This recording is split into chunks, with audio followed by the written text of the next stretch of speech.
makabuluhang issue. Mga pangyayaring pinag-uusapan at reaksyon ng mamamayan. Tatalakayin, lilinawin, kasama ang pinagkakatiwalaan ng sambayanan sa larangan ng broadcast, si Ellie Saludar. Diskusyon,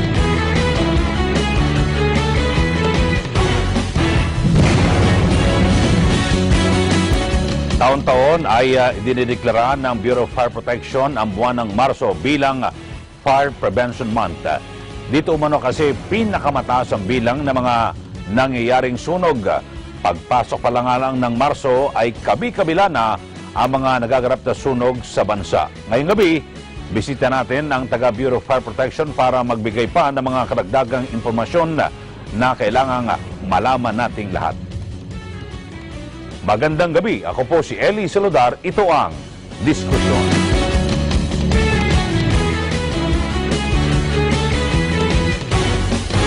Buhay at ari-arian ay pahalagahan, iba yung pag-iingat sa sunog ay sa sariling pamamahay simulan.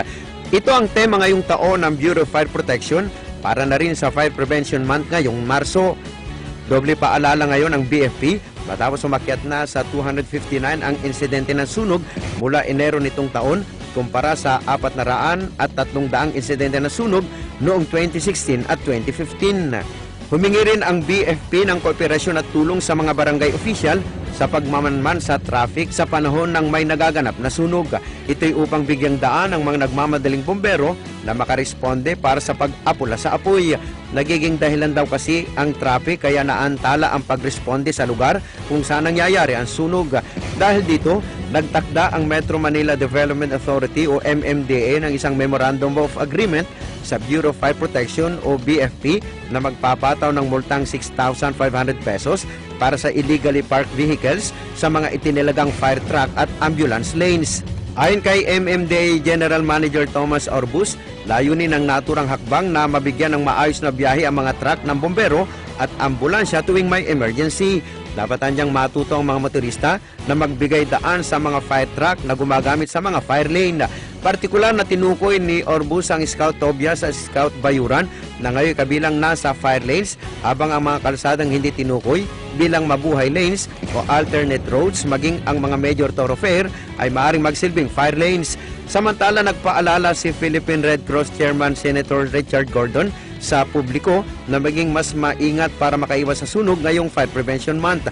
Ayon kay Gordon, 24/7 na nakaalerto ang Red Cross na may 18 truck ng bombero, 12 water tankers at libo-libong trained emergency responders sa buong bansa. Maging ang mga local government unit, naglatag din ang kanilang mga paghahanda laban sa sunog. Isa na rito ang Barangay Commonwealth. Meron po kaming 20 fireman, meron po kaming 3 fire truck, at meron po kaming 2 ambulansya na may 20 medic. Pinatag ko po yung Rescue 213 na kung saan membro po yung mga pamatay sunog, medic, BPSO, BCRO. Yan po yung bumubuo po ng Rescue 213. Ayon pa kay Chairman Maningco, hindi lamang tuwing Marso nila pinaghahanda ng pagresponde laban sa sunog, lalo na't maraming area sa kanilang barangay ang dikit-dikit ang mga kabahayan. Maski na hindi po Marso, hindi po fire prevention, yung hindi po panahon ng sunog, talagang halos napakaraming sunog pong nagaganap din sa aming barangay. Kaya January pa lang, unang buwan pa lang po ng taon, nagsagawa na po kami ng mga seminars, mga fire prevention seminars, mga CPR, basic life support, at ito po ay binaluhan ng halos ng buong barangay, ng mga residente po ng aming barangay. Inobliga po namin sila para matutunan po nila kung paano ang pag-iwas sa sunog. Mayroon din anya silang itinalagang evacuation centers para sa mga apektadong residente sakaling maging biktima ng sunog. Meron po tayong nakareading evacuation center, 5 po yun, na pinondohan ng barangay natin na meron pong CR, meron na rin paliguan. Kasi yun po ang problema ng mga evacuation center covered court pero walang CR, walang paliguan. Dito po sa Barangay Commonwealth, matagal na po namin inihanda yan. Kasi meron po kami binuong contingency plan dito sa aming barangay. At hindi lang po sunog, pati ulindol. Lahat ng klaseng kalamidad meron po kaming paghahanda. Panawagan din ng opisyal, magsimula sa tahanan ng kamalayan sa pag-iwas sa sunog.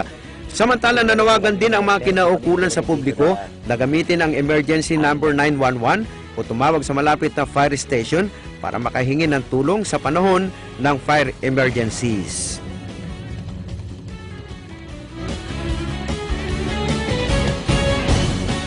At ngayong gabi, makakasama natin ang Bureau of Fire Protection, ang Deputy Spokesperson, Chief Inspector Ian Manalo. At para po sa inyong katanungan o opinion dito po sa diskusyon, maaari kayo makisali sa amin.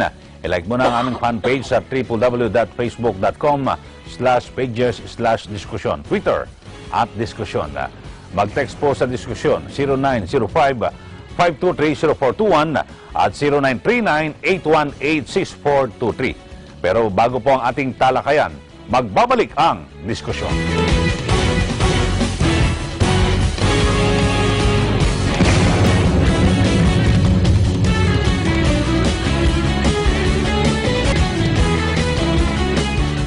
Yang mag-ingat, laging nakasara yung maayos yung mga tangke ng kalan.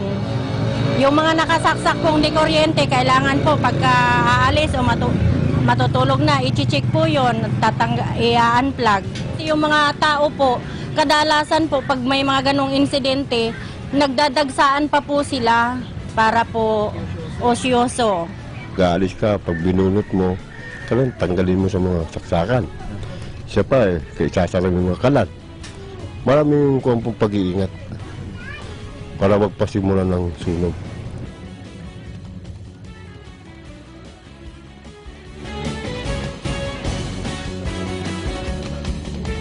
At umpisa na po natin ang diskusyon live ngayong gabi dito po sa studio po ng Net25. At napaka-importante po natin pag-usapan ngayon na may kinalaman dito po sa insidente ng sunog. Kapag ngayon pong buwan ng Marso, taon-taon po ito, ay idinideklara ng Bureau of Fire Protection na Fire Prevention Month. Ibig sabihin, sa mga ganitong buwan, dapat po tayong mag-ingat lahat po tayo.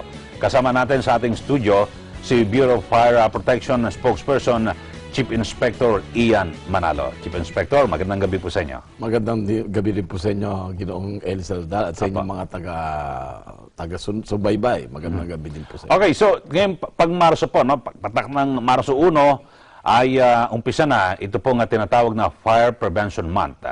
At taon-taon po ito, no? So talagang Marso ho ba talaga? Dapat? Opo. Ayan po ay under the proclamation, Presidential Proclamation 115A of the then President Ferdinand E. Marcos. Actually, it's a year-round safety consciousness. Nag-umpisa noong 1967 na tapat lang na yung March ang itinalaga na Fire Prevention Month. Yung December, holiday hazards. June is para sa eskwelahan. July is sa sea. Meron din para sa air transport and etc. etc. Pero yung Marso ho ba talaga mas maraming nangyayaring sunog? Base po sa pag-aaral sa mga nakalipas na panahon? Base sa statistics namin, talagang since time immemorial, March na talaga. Dahil sa papasok na rin po yung summer, no? Kapag ganyan. At Marso. So, dito ho, taon-taon, meron pong Fire Prevention Month at base po ito, no, sa proklamasyon na ating gobyerno, ginugunita at nagbibigay po tayo ng paalala. So, ngayong 2017, dito po sa Fire Prevention Month, meron ho ba tayong dagdag o kakaiba na mas pagbibigay po ng dagdag kaalaman o impormasyon sa ating mga kababayan para lalo pa hong mapaigting ang pag-ingat dito po sa sunog? Yun namang aming mga binibigay na impormasyon, since time immemorial, yun din naman yun. Kung magkaroon man ng pagbabago, maliit na maliit. Dahil nga talagang, alam nyo, hindi nyo na itatanong, ang pinakamataas na pinagmumulan ng sunog natin is kuryente. Siguro noong unang panahon, kaya nagbabago noong unang panahon, puro grass fire, mga forest fire. Pero ngayon, kuryente ang pinagmumulan. Alam mo kasi yung sunog, o yung apoy, ay may tatlong elemento yan, yung heat, fuel, and oxygen. Oxygen is always present in the air. Fuel is yung mga light materials. Wood, paper, karton, cloth, at yung heat naman na eto na nga, papasok na sa tag-init, talagang kailangan, yung tatlong elementong yan, paghiwa-hiwala yan. Pagka nagkasama-sama yan at na, hindi na manage na mabuti, yan na nga, pag-umpisahan niya ng sunog. Okay. At base na rin sa aking pag-aanalisa, yung sa panig po ng gobyerno, At sa pangunguna po ng Bureau of Fire Protection, mukhang hindi naman tayo nagkukulang na mga paalala sa ating mga kababayan. Pero taon-taon at kahit na hindi po Marso, ay nagkakaroon pa rin ho ng sunog. Ang binabanggit nyo, kuryente. Talaga po. Pero bakit ganun ho, pabalik-balik po ang ganyang kaso, insidente, bakit hindi po kaya ma-correct? Unang-una, no, ako sa aking 28 mahigit na serbisyo, napagmasdan ko na sa kakulangan din ng mga inhinyerong elektrikal na pumapasok sa aming hanay. Kakaunti ang mga, alam mo, mga engineering graduates natin, karamihan ang gusto abroad, Ayun, o kaya naman doon sa malalaking kumpanya, multinational. Hindi nila naiisip. Ang akala nila kasi sa bumbero ng Pilipinas, tubig at hose lang ang gagawin. Hindi po. Ang pinakamalaking function namin, na ang pinagtutuunan namin, yung inspection activities. At pati, kadagdagan din dyan, yung talagang kapabayaan ng ating mga kababayan sa safety, sa kuryente. Wala tayong masyadong pagtingin dyan. Alam mo tayong mga kababayan natin, mas yung security kaysa safety. Apo. Napapabayaan natin yung mga bagay Ayun. na yan. Okay, so talagang paulit-ulit po yung problema sa atin at base nga po sa World Health Organization, kanina meron kaming news item sa aking newscast na itong sunog talagang sinasabi global public health problem na rin po ito, no?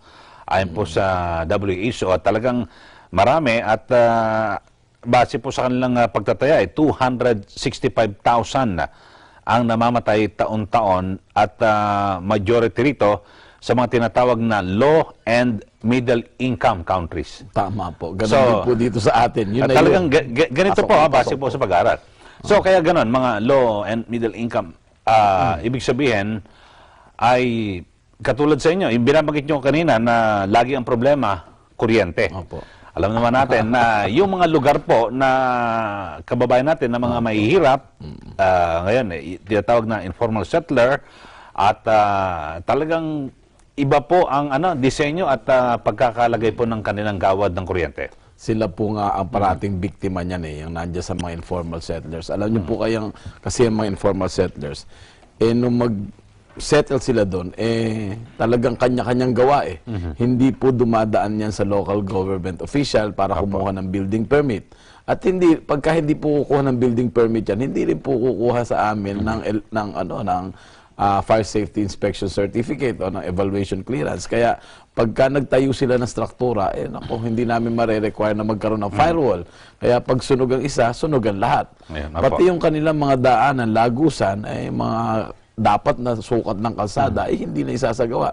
Puro iskinita. Kaya pag responder rin namin, matatagal lang kami at kaya mauubos sila. Alam niyo po sa statistics namin, ang pinakamataas parating nasusunog ay yung mga residential. Kaya walang commercial, walang industrial, yung kagaya na sabi niyo, yung mga middle class, ayan ang talaga yung low.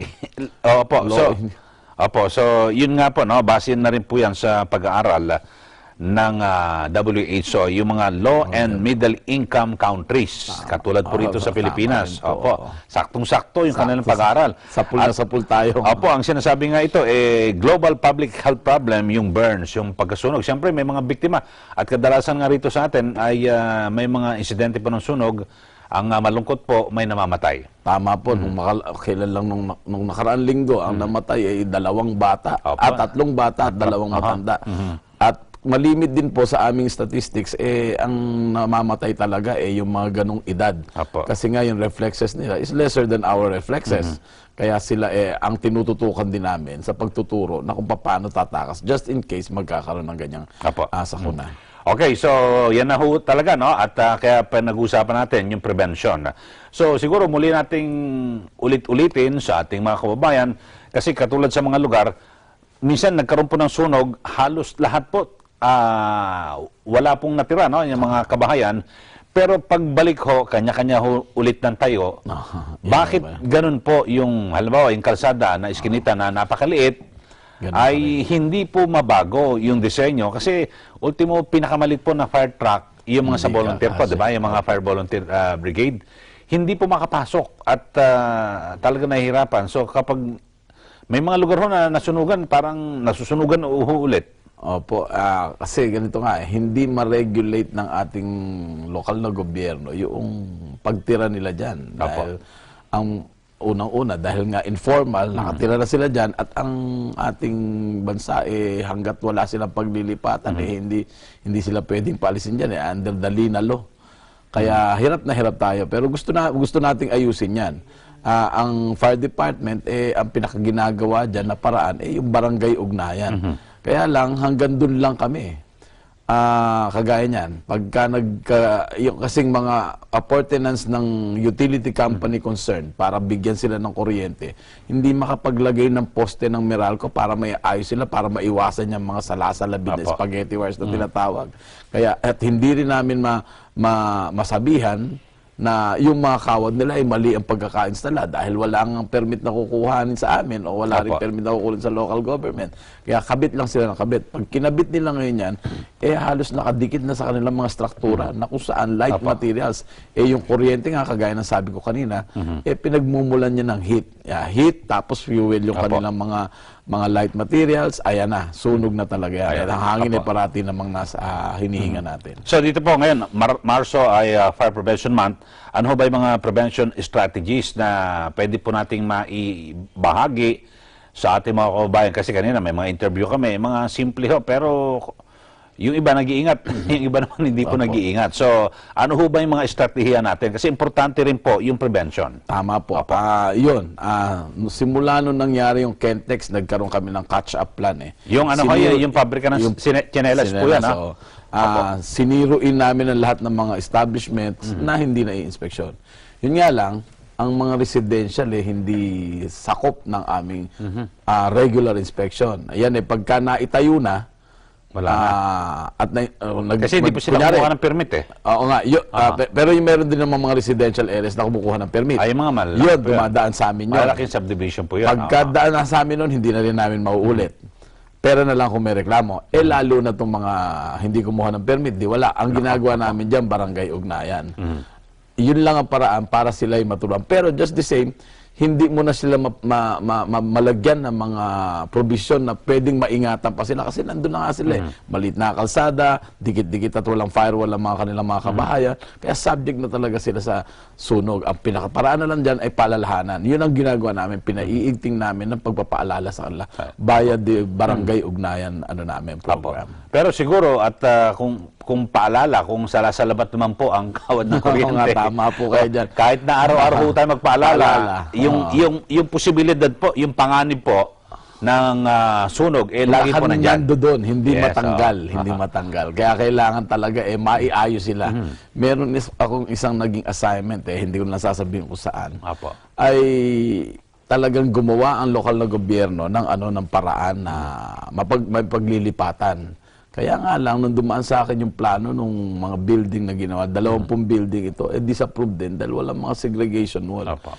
At nakikiusap sa akin yung mayor, yung aprubahan ko na. Kaya lang hindi naman talaga pwede dahil ganun din ang Hindi, delikado ho kayo. Delikado rin, sasabit naman ako nun. Pagkatapos, ang nangyari, inalis lang ako doon. Hindi rin naman talaga maaprubahan yon. Ngayon, tinitirhan na yon. Kanino ngayong responsibilidad dyan pag kami nangyari? Kasi yung mayor, alam mo naman, politikong ganyan, mag-uugas kamay po yan at kayo madidiin dyan. Tama po kayo dyan. Kung sakasaka, pinatitirhan na nga niya ngayon yan dahil nasunugan din yung isang informal settlers na doon sa lugar niya. Pinatitirhan na niya ngayon yun. Pero may problema pa rin yun. Pero sa ganun hong pagkakataon, hindi naman sa gusto natin magkasunog. Pero alam mo, nasunugan na, dapat kapag bumalik ho, siyempre, lupa po ito ng gobyerno at tinatawag informal settler. Ibig sabihin, hindi po kanila. Sana kung babalik, dun ho ang pagkakataon na ayusin po ng lokal na pamahalaan na yung paglalagay po ng kawad ng kuryente para hindi na po maulit ang sunog dahil sa kapag may mga ganyan trahedya, yung lokal na pamahalaan din, sila rin ang kinakailangan kumalinga dyan. Ganito, no? Yung pag-aayos ng kanilang kawad ng kuryente, hindi rin masasakop ng lokal na gobyerno. Dahil kanila yun Hindi sa lokal na gobyerno yun at hindi rin sa utility company. Kasi nga, yung utility company, nandun lang sa labas ng property yung ilalagay ng mga kawad doon ay doon sa may-ari. So Yun yung informal settlers. ilalatag lang yung nila uli yun. Tapos doon, yung sa bawat bahay, wala na. Wala na. Pare-pare, kanya-kanya na yun. Ayun nga, kaya nga tama, sinasabi sa pag-aaral po ng WHO, yung mga low-income countries, katulad po dito sa Pilipinas, yun po ang may mataas na bilang Tama. ng insidente po ng sunog. So, yun ho. At siguro, sa ating mga kaubayan, mag-isip-isip po tayo. Yun ang Kasi napakahirap pong masunugan. May mga kasabihan nga.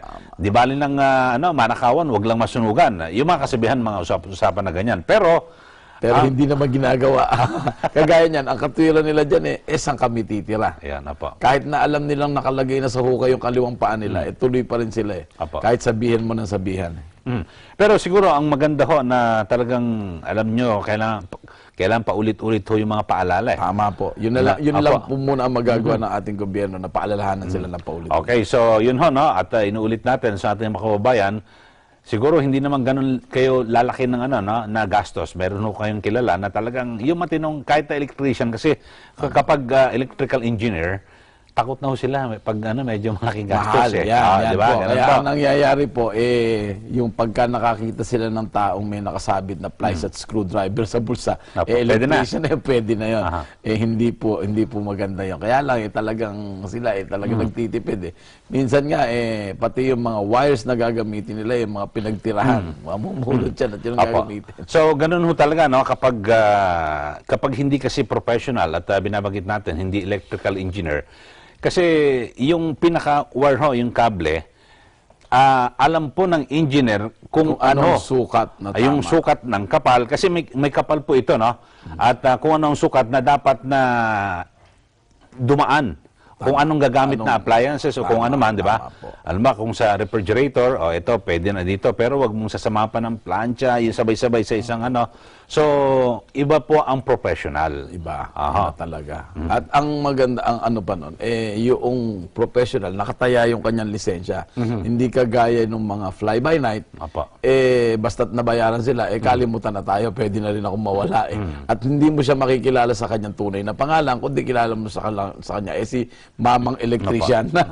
Kasi meron ako dati na encounter na ganyan Yung sa pinaka-safety, yung di sira na yung mga fuse, yung mga Hindi, pwede nang gawan pa ng parang ng palara ayaw palitan. Di ba gano'n At ito pa, sa informal settlers kasi pag ang isang electrical engineer, may pinatutupad dyan ng mga provision, mga reglamento, mga standards na dapat gawin. Kagaya niya sa informal settlers, halos malapit na sa fasad ng building mo o sa iyong bahay na maaabot na. Dapat po yan 1 metro ang layo. Kaya nga lang, dahil nga ganyan ang kayang-kayang sabitan ng mga kapitbahay at nagja-jumper. Minsan yung iba pa nagpapakabit para lang ibenta niya sa kapitbahay yung kanyang kuryente. Pag binenta na, hindi naman kinumpute din nung, pagpalagay na natin, marunong din mag-compute yung si mamang electrician na nakuha nila.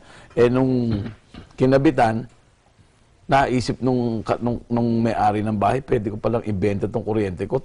Ganyan po nangyari ngayon. Binibenta nila ng 25 pesos per kilowatt hour nung huli kong malaman. At yun, pag gagawin ng ginawa, overloaded na yan. Kasi computed yun ng dating mamang electrician. Yung kuryente lang na gagamitin niya, binenta niya. Di pati yung kapitbahay na isa, nagbenta rin. Okay. Importante rito, ma-improve po natin yung awareness at magising po ang lahat dito po sa isyong ito. So mamaya patuloy pa natin pag-usapan na may kinalaman dito po sa mga insidente ng sunog sa pagbabalik ng diskusyon.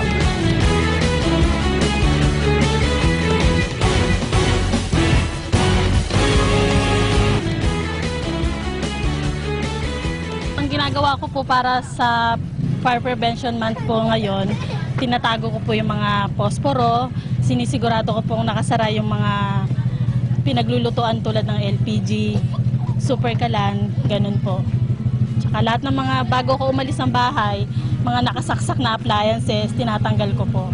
Mga bata, kailangan po pagpasabihan po ng ating mga magulang at pagpalalahanan po na kailangan po wag maglaro. Lalo-lalo na po yung mga kandila at posporo.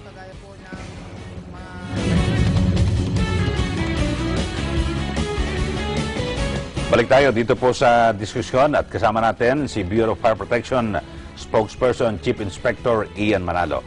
So sa mga insidente po ng sunog, Chief Inspector, halimbawa yung may mga natatrap po sa loob at tapos biglang nailabas, kitang-kita natin, lupaypay o wala nang malay.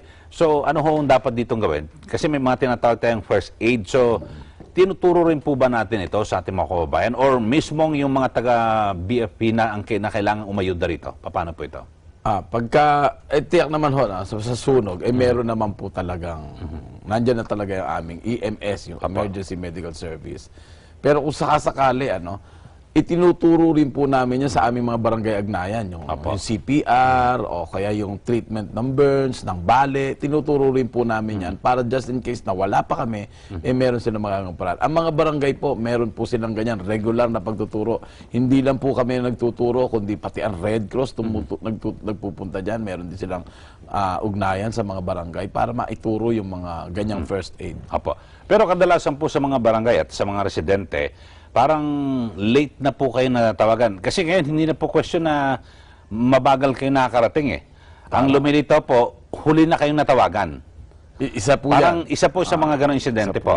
Pero mas madalas po na maari na huli na kami natawagan, pero dahil nga po yung yung iba traffic congestion at saka yung struktura ng kanilang lugar nga ang hirap pasukin. Hindi mapapasok agad. Ito, lalo sa informal settlers, lalo pagka, kunyari, 10 oras ng gabi nangyari yung sunog. Alam mo bang, karamihan na nakatira dyan, ang mga hanap buhay, ambulatory, yung may nagtitinda ng bola-bola, merong mamihan, meron nagsa-sidecar, meron driver ng jeep. Pagka 10 oras ng gabi nangyari yan, nakaparada yun sa harap ng kanilang mga bahay. Imagine, iskinita na lahat. Nakakandado pa yung sidecar do sa pintuan o kaya yung kanilang mamihan. Sila ikinakandado. Minsan may mga trapal pa inilorolyo lang na nakakaabala. Alam mo yung bumbero namin, nakasuot siya ng bunker coat, may dala-dala siyang hose, takbo na lang siya dahil hindi na siya pwede nang pumasok yung sasakyan. Takbo na, hindi rin niya masyadong kabisado yung iskinita. Tatakbo siya ganyan, masasagi niya yung sasabit yung talagang hindi kami maka-penetrate na mahusay. Okay, mula po sa ating texter, mula kay 4995, good evening diskusyon. Ano po ang reaksyon nyo sa mga nagsasabing sinadya raw sunugin yung lugar nila para maklaim ng gobyerno? So may mga ganyang may mga ina-imbestigan ho ba kayo yung inyong pong mga arson investigator na pribado man o gobyerno? Kasi naku, sinadya yan, sinunog, may mga ganun po.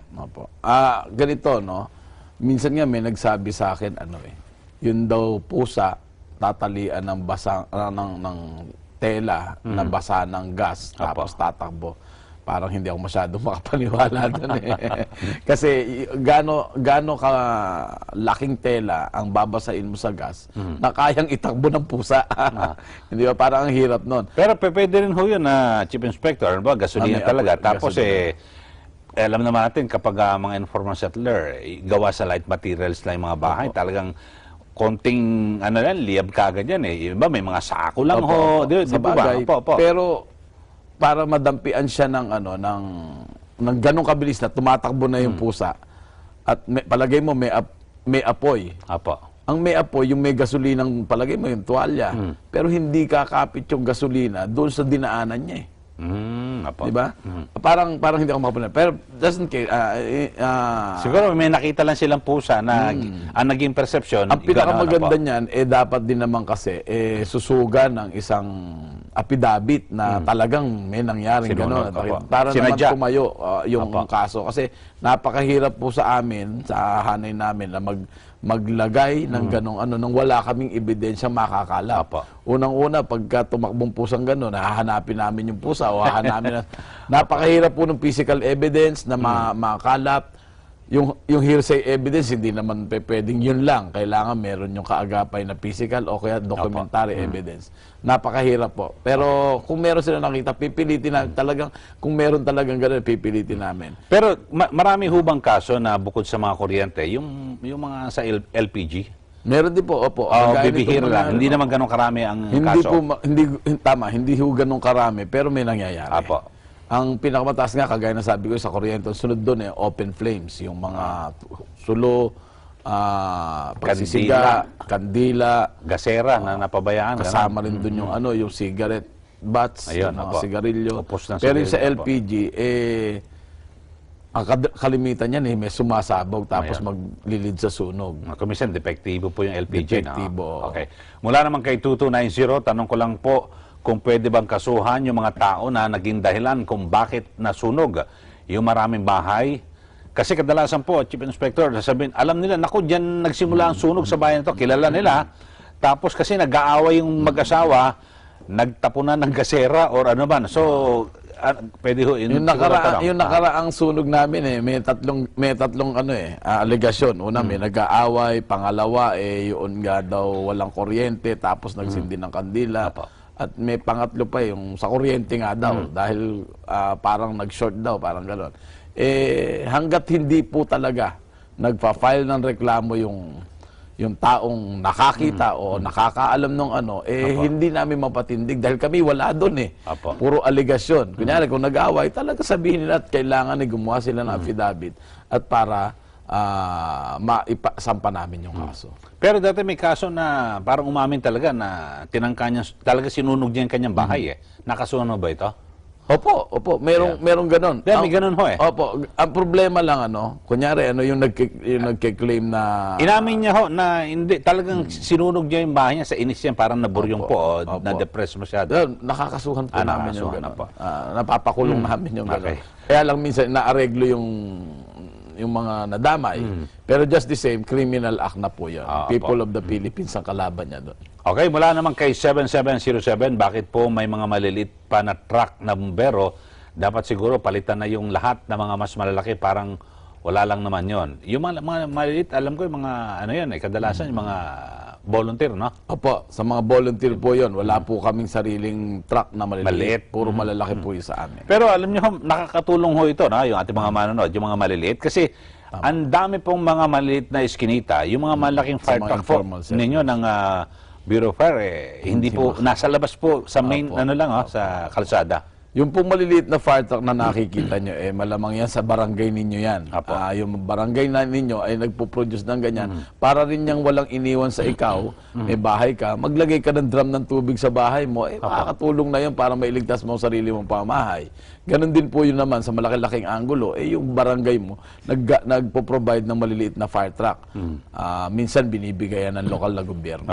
Pero yung mga lugar na, di ba, mga fire hydrant, tawag na, kasi sa atin hindi po ganun kahigpit ang pagpapairal ng batas po diyan. Kasi napakahigpit po yan sa ibang bansa. Tama. Na ultimo, bawal nga paradahan yun. Bawal po. Pero sa atin bukod sa pinaparadahan, tinatambayan, tapos kung ano-anong inilalagay ron, tapos kumisan doon pa kumukuha ng tubig yung iba nating kababayang residente. Tama po kayo dyan. Naku po, yan talagang may problema din dyan ang ating mga lokal na gobyerno. Dahil minsan nga makikita mo, yung fire hydrant nasa loob na ng bakuran. Kasi nga kinakain nila yung sidewalk. Ang ating mga kapitbahay talagang pagka nakita ng konting espasyo, kakainin yung sidewalk, gagawin nilang garahe o hindi sala. Hindi mo sinisita yan na talagang medyo marasang pagsita. Meron nga akong nakita sa Facebook nagagalit yung isang tao na naka-check-in sa isang hotel dito sa Quezon City, na nakapark daw ng maayos yung kanyang sasakyan, sinisista siya ng MMDA. Kasi yung parking area, may pinturan dilaw at merong mga bakal na nakatayo ganyan. Pero actually, sidewalk yon na pininturahan lang ng may-ari ng hotel. Ganyan po tayo mga Pilipino, pag may espasyong konti sa harapan natin, atin kinaangkin na. Kaya minsan, yung lalagyan ng fire hydrant, nailalagay sa loob. Samantalang dapat bawal po yun. Medyo nagiging mas mahigpit ang tingin ko sa may Makati. Medyo mas mahigpit. Mas mahigpit yan. Mga high-rise yan. Okay, mula kay 2028 dito po sa amin sa Santa Mesa, maraming mga buhol-buhol na kawad.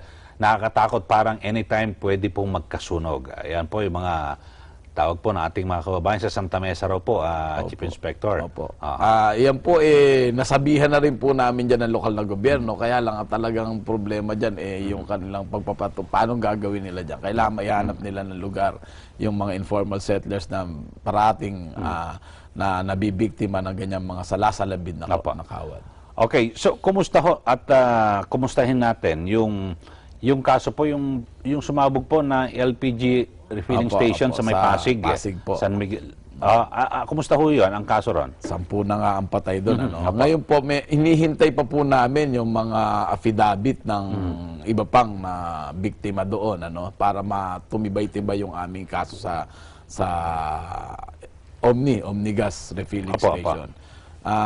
Meron na kami nakahandang ipa-file na kaso, reckless imprudence resulting to multiple homicide, tsaka yung damage to property. Kaya nga lang, nag-file ng affidavit yung mga ibang na biktima, nabigyan pa sila ng konti pagkakataon. Dahil alam mo, yung mga biktima, nasa hospital pa yung iba. Yung iba nga, nagsimatay na Pero just the same, meron kaming ipa-file na kaso. Pero kumusta naman ho, yung mga naging biktima, yung mga namatay po at yung mga dapat na iuda ay naibigay naman po ba ng kumpanya? Yun po ay hindi namin sakop, yung pagbibigay ng pero balita ko, okay naman nagbibigay naman po sila. At saka kasi ganito, sa Pasig, yung lokal na gobyerno ay tumutulong din doon. Hindi po namin sakop yung kung anong. Pero dito po sa inyo pong initial na investigasyon, diyan po sa Omni, yung LPG refilling station, ano ho ba talaga ang pinag-ugatan ng insidente? Ang nakalap naming istorya, yun nga, may naamoy daw yung mismong may refilling, may naamoy sila, may nag-leak. Kaya karaka-raka, nag-repair sila. At ang sabi nga, na-repair na nila. Kaya lang, yung na-leak, nandun pa. Kaya ang ginawa nila, binuksan nila yung kanilang sprinkler system para maitaboy yung LPG na lumabas, na nag-leak. Lumipat ngayon yun doon sa mga katabing, doon sa Flying Bee, naamoy nila, kaya lumabas din sila. Pero yung ibang naitaboy, pumasok sa isang lugar nung refilling station, at doon sumabog. Probably. May bukas na kuryente. At least initial, lang naman yan, findings. Initial findings. Inaalam pa rin namin mabuti kung ano talaga. Pero malapit-lapit na rin kaming malaman. Pero ano po pananagutan dyan? Yung mga may-ari, kasi korporasyon po ata may-ari niya, no? Tama po. Yun nga, maaring, pero yung yung business na yun, meron pong tamang pagsunod sa mga pinatutupad namin Fire Code of the Philippines. Kasi nga, na-issuehan po yun ng Fire Safety Inspection Certificate.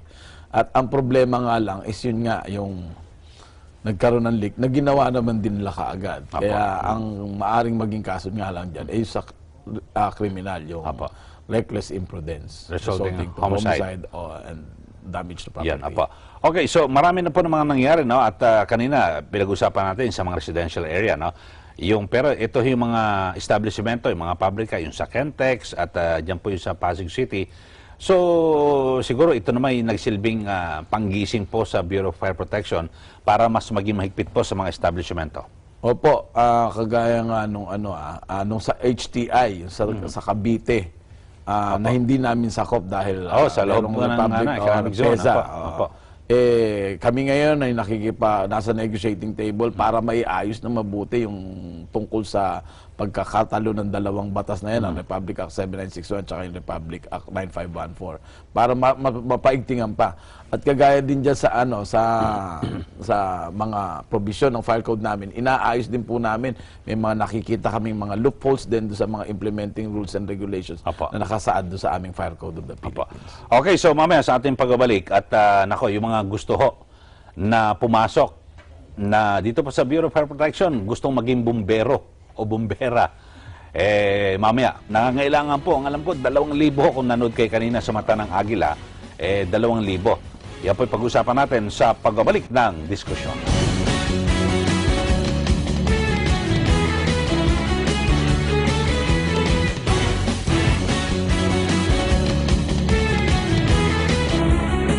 Kailangan po i-unplug lahat ang mga switch. Yun, tapos halimbawa, kandila o ilayo sa mga bata o kung may posporuman. Yun, the most important. Kahit 10 beses ka manakaw, wag ka lang masunugan. Ginagampanan naman po ng mga bumbero talaga ang kaukulan dahil big responsibility din nila yun. Ngayon talagang kadalasan kasi, lalo na dito sa mga katulad dito, squatter areas, kailan lang nasunugan po kami diyan banda. Hindi agad-agad na fire out ang kuan dahil makitid ang daan. Mag-ingat po talaga bago po lilisan sa kusina. Tapos lahat, tiyakin na mapatay yung kalan. Una, yung mga kuryente pag umalis sa bahay, huhugutin po sa switch. Ganun po.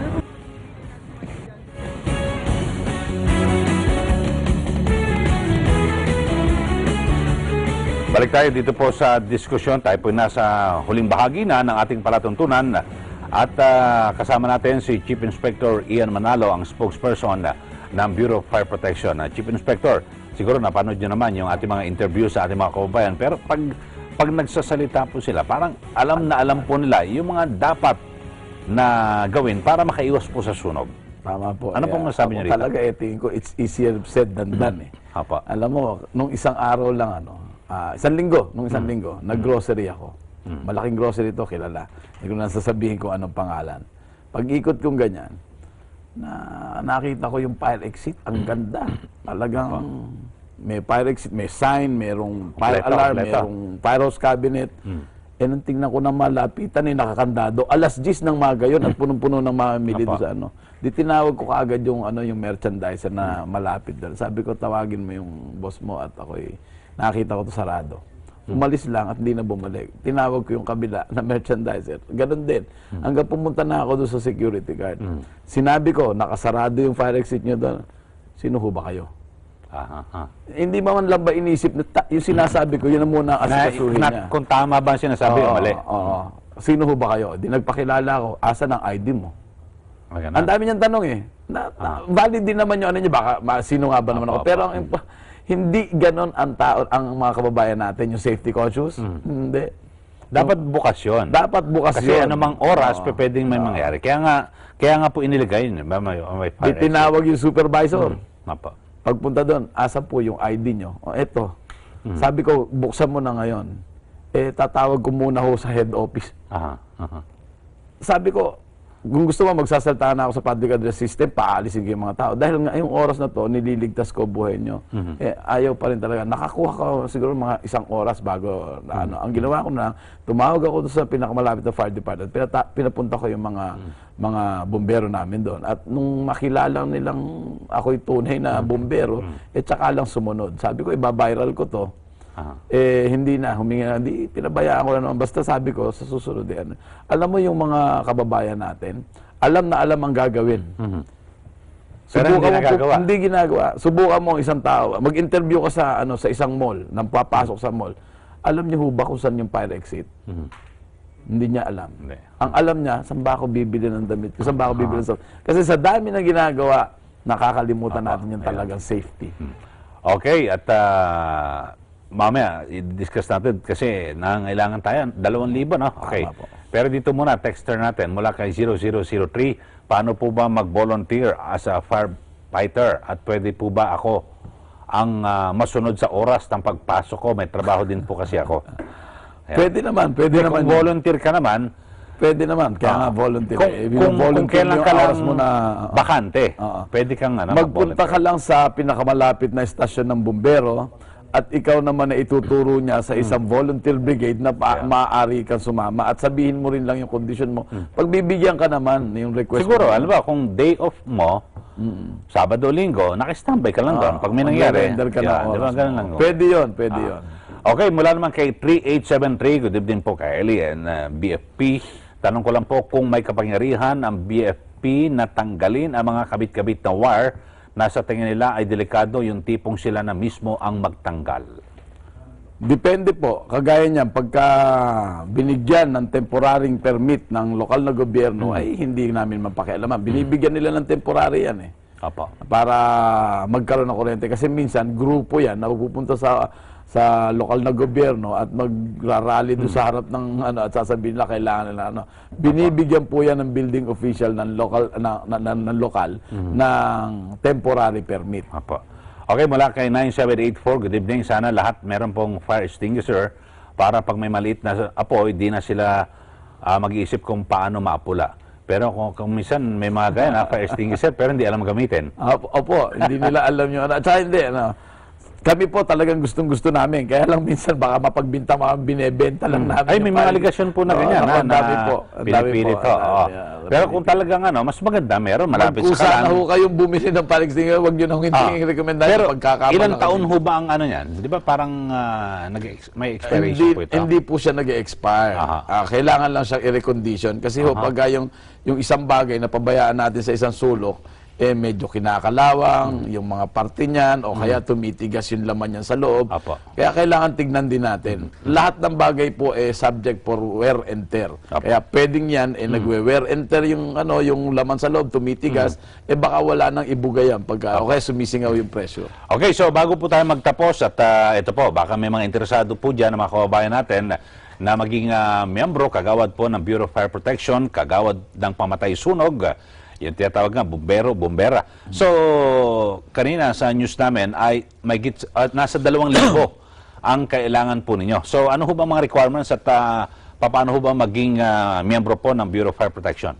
Opo, ang mga requirements para sa lalaki kailangan 5'4", kailangan sa babae naman at least 5'2", at between 21 to 30 years old yung kakailanganan namin. At kailangan po, ang importante sa lahat, kayo college graduate at may eligibility. Sa civil service po yan? Sa civil service, yung professional. O kaya naman, ikaw ay engineer, o kaya ikaw ay architect. Pasado ka na po ng board, pwede na yan. Ano rin po yan, eligibility rin po yan. Sasahod po yan, ang gross po niyan sa isang buwan ng pinaka-umpisa, 20,000. Malaki-laki na. Gross po ito. Ano to, basic salary po ito, hindi? Kasama na lahat-lahat? Kasama na lahat. Yung mga allowances? Yung mga allowances. Ang base pay po niyan nasa 14,000 mahigit. Opo. Yung entry level po yan? Opo, entry level yan. Pwede rin naman pong hindi nyo ma-reach yung height requirement namin, provided ikaw ay mapapatunayan mo yung cultural minority, kung ikaw ay kaanib ng cultural minority. Tutubo, na talagang yung height nyo, ganun lang.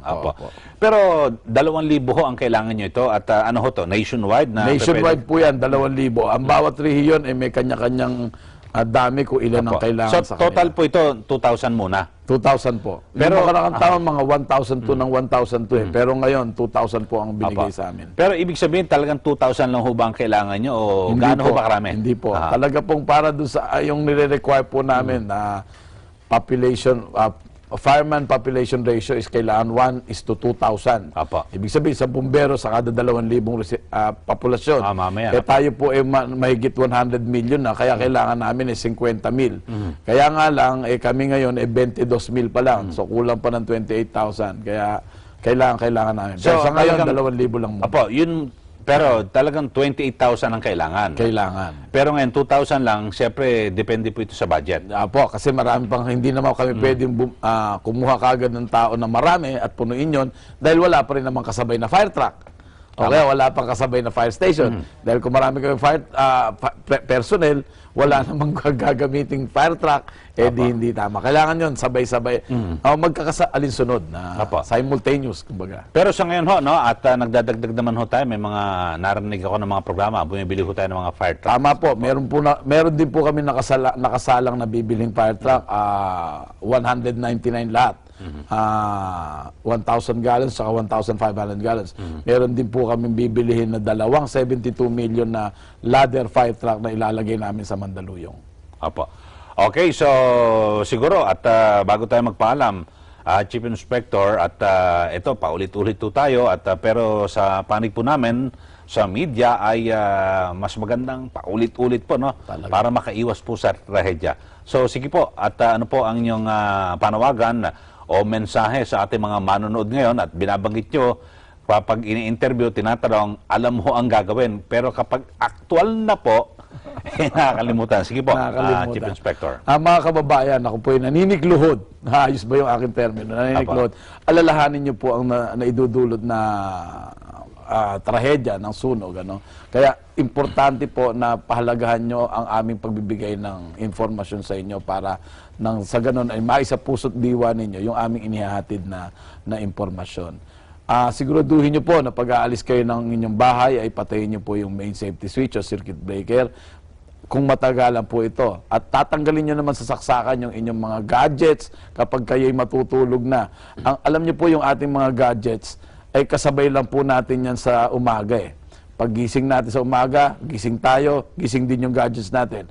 Pag matutulog na tayo, about to recharge ourselves, i-recharge din po natin yung ating gadgets. Ang problema, nakakatulog ka. Kasi nga, nagre-recharge ka. Naiiwan mo nagre-recharge yung gadget mo. Yan po, pinag-uumpisa ng sunog yan. Huwag na po natin pagtiyagaan yung ating mga sirang electrical appliances. Mas maganda po, palta na natin kung talagang sira na, huwag po natin ipilit. Minsan po talaga tayo makukulit Ang pinipilit natin yung pwede pa yan, pwede pa yan, pwede pa yan. Pero sa totoo po, kasabay ng maaring pwede pa yan, pero naluluma po yan. Ang akala nyo lang pwede pa yan, pero sa totoo hindi na po. Suko na po yan. Okay, maraming salamat po kay Chief Inspector Ian Manalo, ang spokesperson ng Bureau of Fire Protection. Maraming salamat din po sa mga nagpadala ng text. Ang sunog po ay mabigat na kalaban na nangyayari sa di inaasahang pagkakataon. Hindi lamang ang mga kagamitan natin ang posibleng maabo sa isang iglap, maaari rin itong maging dahilan ng pagkawala ng buhay. Kaya naman puspusan ang ginagawang kampanya po ng Bureau of Fire Protection, katuwang ang iba pang mga ahensya tulad po ng media at pribadong sektor kontra sa sunog. Kung di man maiwasan dahil sa wala naman tayong kontrol para rito, ay mabawasan man lang po ang bilang ng mga naitatalang sunog dito po sa ating bansa. Pero sana nga, kung maaari lamang ay ganap na itong maiwasan. Kaya nga sa mga kababayan natin na sa pamagitan po ng programang ito ay muli ang ating paalala sa mga otoridad at nasundin na ang ibinibigay ng mga tips para makaiwas tayong lahat sa sunog. Di rin dapat na isinisisi sa mga kagawad ng ating pamatay sunog o sa kung kani-kanino kapag nagkakaroon po ng sunog dahil sa hindi biro ang ginagawang pagresponde at pagsaglolo ng ating mga firefighters at responders para makapagsalba ng buhay at mga ari-arian. Muli, ang ating paalala, pag-ibayuhin ang pag-iingat laban sa sunog. Lagi nating alalahanin na ang temang ito, buhay at ari-arian, ay pahalagahan. Iba yung pag-iingat sa sunog ay sariling pamamahay simulan na. Muli, ako po si Elie Saludar. Ito ang Diskusyon.